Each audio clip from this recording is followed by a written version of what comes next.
Hey, he's already recording. Oh, great. All right, my bad.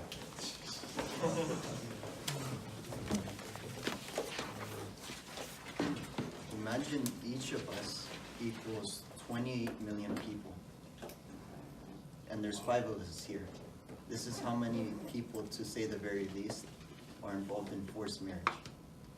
Now, I'll have me and Alvin come forward, and this is how many under the age of 15 are in forced marriage. Next, we're having a little skit to practice everything off. So, just can you scoot back down, please?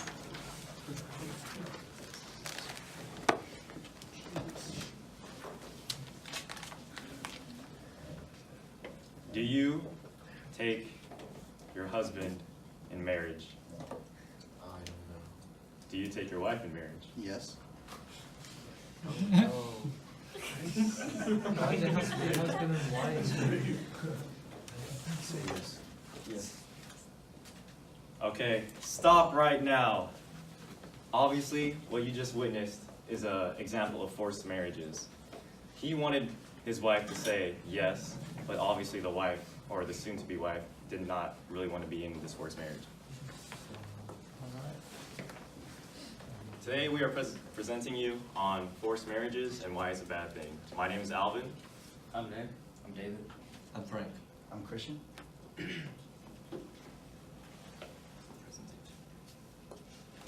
So the first thing I want to present to you guys is also our group went around campus asking other people their opinions on forced marriages to see how people react to this kind of thing. Because we don't know if people are aware of this situation, they are new to this or not.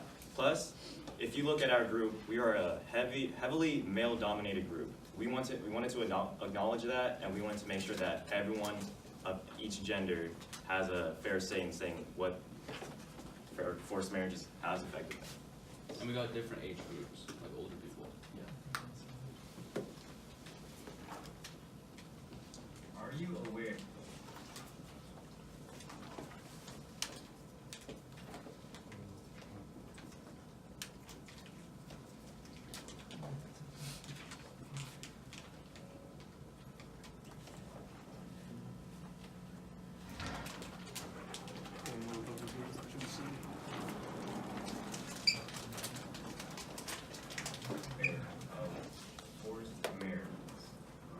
Are you aware of forced marriages?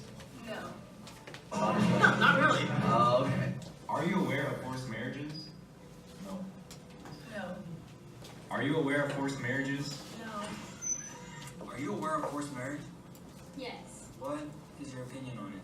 I feel like it's very bad, and I understand that in some parts of the world it's like a cultural idea where like the parents want their child to have direction, but in the scenario in where someone who's not of age for marriage is forced into a relationship, I just don't think it's good. Like I think that I think one, it is demeaning to women, and it's seen as like, it makes women seem like an object, and it's not like an actual person's life. So when they're just sold away like that to people who are like older, like I feel like it's a really, yeah, I just feel like it's not right, and it's not the choice of like the. It's obvious that, yeah. that the older person, which is mostly men, they'll be the ones controlling the relationship. Yes, and I feel like the spouse, like the women involved in the marriage, like for them to not have a say and for them to not like have control of their life, it's a terrible thing. What kind of victims do you see that is forced into these marriages? I think it's a lot of women and people in poverty just because they're trying to do what they can to survive, and they're going into these marriages because that person is providing them with the resources. And with the women, they're in the same position too, just because they think they're in going into these right things just to save themselves or like other people or their families, so they go into these forced marriages. Forced marriages are bad. What do you think of like all forced marriage? It's wrong. That's wrong. It's wrong. It's as I said, it's a slavery. Either on either side, it's a slavery because it's not fair to either couple to have to do that. Now there are times where it may work out and they learn to work with it, and that's why it's still continuing. But no, you've got to have the freedom of choice. Yes, sure, definitely. Countries are forcing it onto women to like be into these marriages, but most of these countries they agree with most U.S. like rights or something like that, and since women do have like their own rights, I feel like they should speak up for themselves and not go into these forced marriages. Yeah, it would be China, India, and actually in some places in Pakistan. Oh, yeah, definitely. Is forced marriage a human rights violation? I think it is a human rights violation because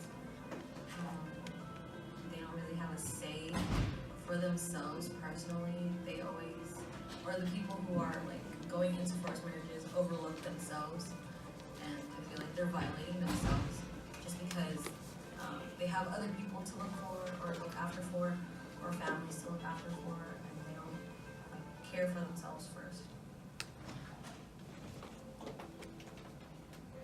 No to forced marriages. No to forced marriages. No to forced marriages. No to forced marriages. No to forced marriages. No to forced marriages.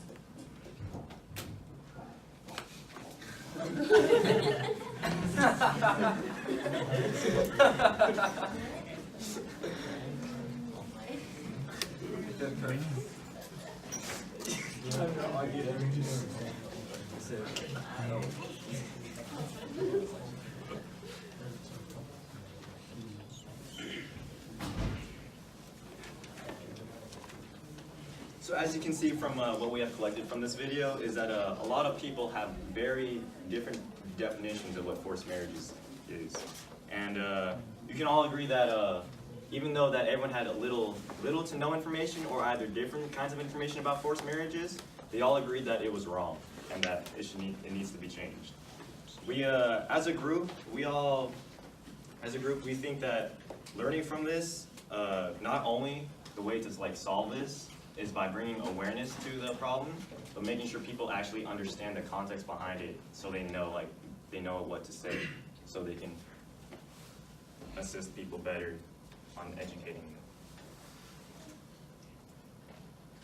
them. So, what is forced marriage? The actual definition is a marriage where either the groom or bride are both are married without consent and are against their will.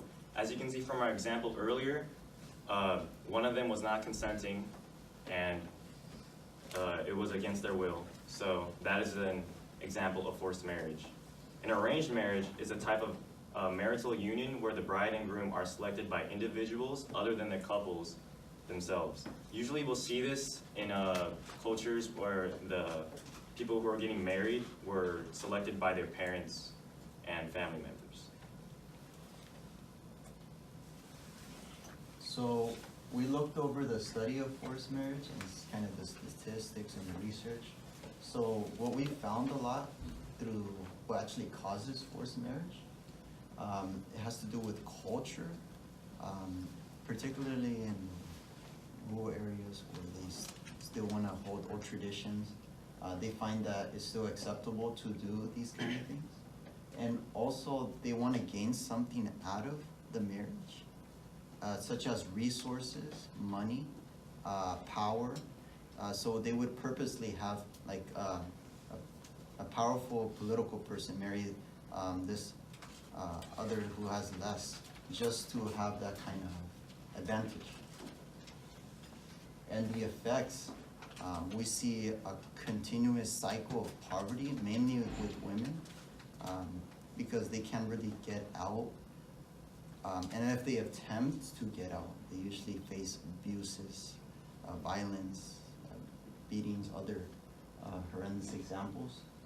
And this can lead to chronic illnesses, depression, anxiety, and they eventually lose the family connection, especially if the family themselves encourage them to get into marriage. it's just unstable.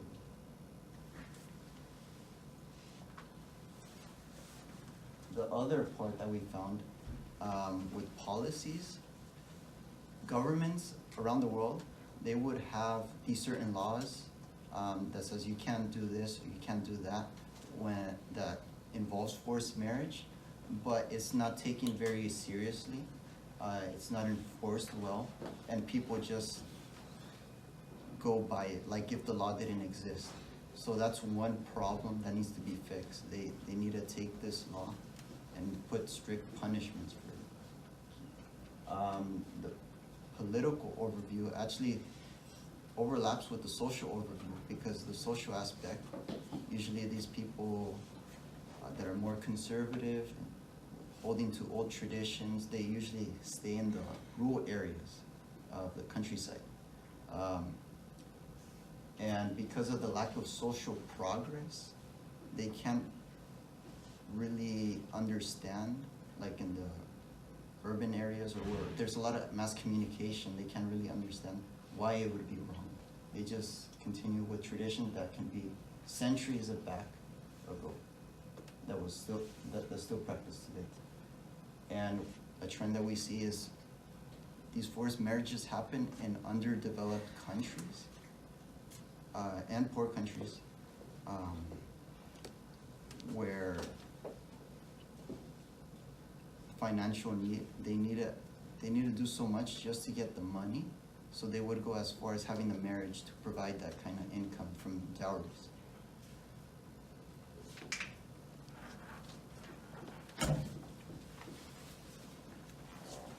So there was a lot of attempt to combat the issue, but it's very difficult because the thing about there's a lot of arranged marriage over the world, around the world, but you can't really tell between arranged and forced, because if someone is so suppressed that they're not gonna express that they're being forced to marry, it's very difficult to know what's going on if you're not involved.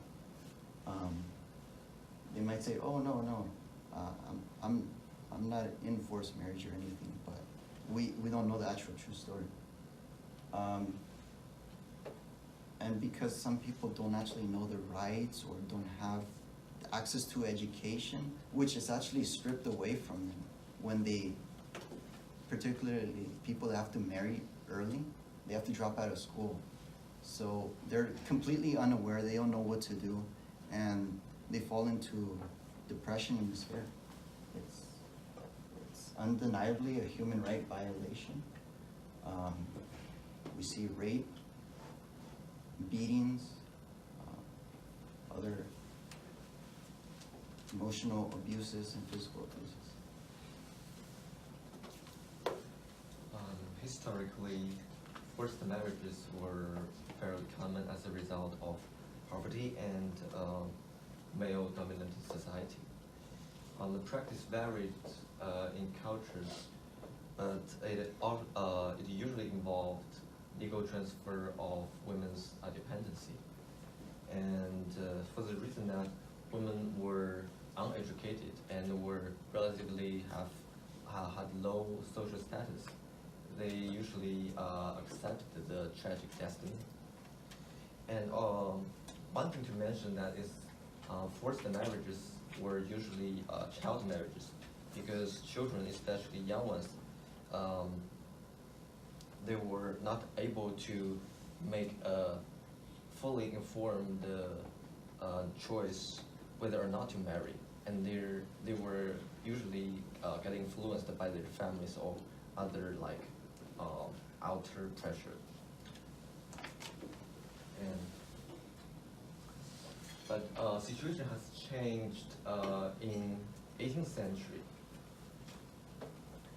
because in Europe the literacy and intellectual movement of Romanticism presented